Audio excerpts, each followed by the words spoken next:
Peace, Black family. So I want to quickly talk about the Draymond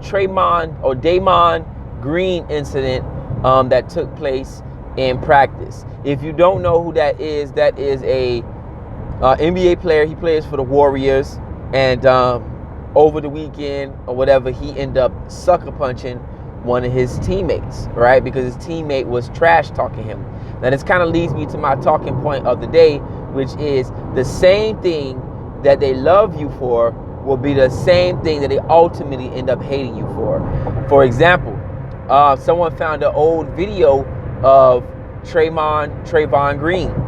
And as you can see in the video, he's actually admiring the fact that this player is a trash talker. Jordan came into camp talking shit to everybody, and I remember one day, him and Glenn Robinson III, they got into it, and like all the guys are coming to me, like, tell him to shut up. His young ass always got something to say. I'm like, I'm not gonna tell him to shut up. If you can't handle him talking shit, that's on you. Like, y'all shut him up. That trash talking was cool until that trash talking came back to him. See, we love, when we hold the European accountable. We love when we're putting out things about the European and their dysfunction and their, low level of morality and all those other things, until people in the conscious community begin to point those things out about the Black community. And that's when it becomes, oh, you a hater. You don't want to see us have fun. Oh, why can't I have my body done? Oh, why can't I wear all this Louis and Gucci on me, nigga? You a hater, nigga, because I got all this money, nigga. It's okay when we point out a dysfunction and how Europeans have done this and done that. And of course, that is the fact. We don't ever let white supremacy off the hook. But whenever we turn that mirror to the Black community and say, well, we kind of empower white people through our behavior. We empower white people through our dysfunction. We empower them by how we support them and how we fall for their ideologies and how we think that we not nothing unless we do this, unless we do that, unless we marry. Then it becomes, oh, you a hater. And that's in every facet of Black life. I don't care what you say. When you point out the Yorugu-ness in Black culture, in Black ways, in Black thinking, it becomes, now you a hater. I like when you do it about white people. I like when you point out white people's stuff and how they oppressing us. But when you point out how you going along with the oppression, then it becomes a problem. Then it becomes an issue. See, the same thing they love you for will ultimately be the same thing they hate you for. They love Malcolm when Malcolm was outspoken and pointing out the hypocrisy in white American culture and pointing out this, the immorality. They loved Malcolm.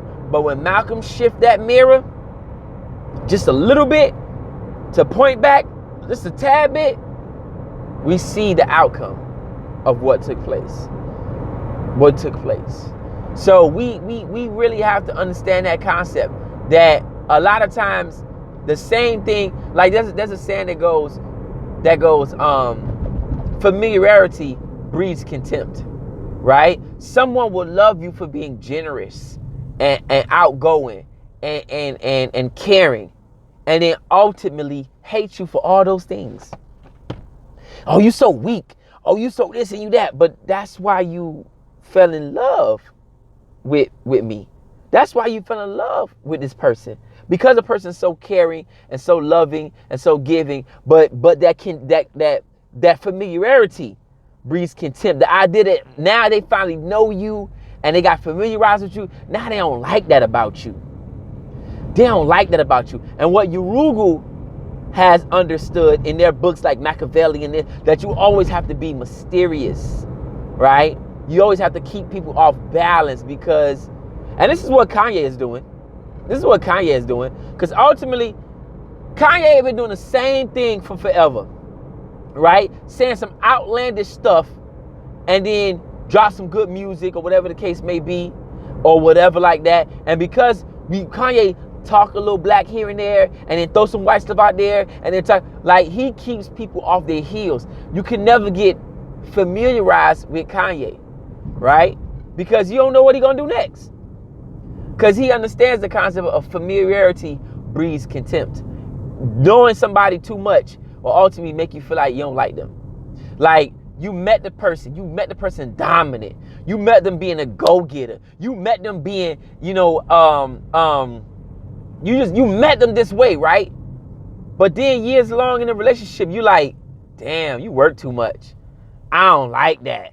You never have time for me. You this and that, you that. And I understand the concept of balance. I'm not saying that's not the case. But what I'm saying is the same thing that you love that person for. The idea that they was opening up businesses, getting this money, doing the things they got to do, hustling, grinding. The same thing you love them for is the same thing you're going to cheat on them for. The same thing I cannot pronounce his man, Draymond Green, love that guy for, the trash talk on the basketball court, is the same reason why he punched him in the face. I'm talking facts.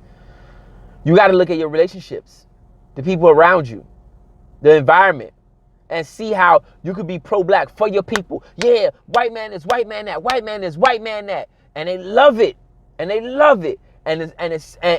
got to clean the black community up. And when you start saying that, that's when the eyes start shifting. Like, wait a minute now, I was with you, nigga, when you was talking about the white man. Now you talking about accountability on my part. And I ain't digging that too much. I ain't feeling that.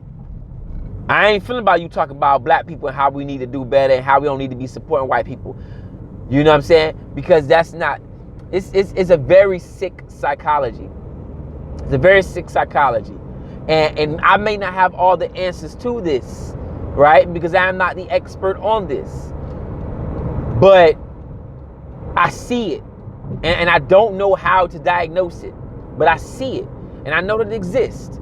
And if you got some solutions, if you have some input or some psychological terms I could look up on the situation, please leave it in the comment section.